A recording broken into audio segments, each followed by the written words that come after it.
দেখো আজকে ব্রেকফাস্টের থালিতে কিনে চলে এসেছি, আজকে সানডে স্পেশাল ব্রেকফাস্টের থালি। লুচি আছে এখানে, ছোলার ডাল নাকি, ছোলার ডাল আলু দিয়ে তরকারি মাখা মাখা, যেটা কচুরির দোকানে তোরা হ্যাঁ। খাস। সানডেতে উঠেই ও একদম ব্রেকফাস্টে পড়ে, জানো তো তোমরা।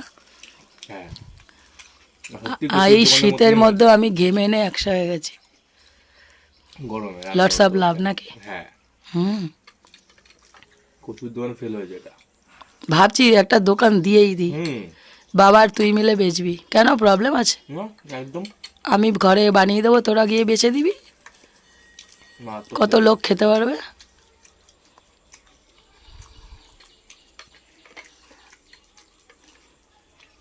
আর সাথে কি দেবো, লুচি না পুরি, মানে ওই রাধাবল্লভী? রাধাবল্লভী। তাই, আচ্ছা ঠিক আছে। ব্যাপক চলবে। দৌড়াবে।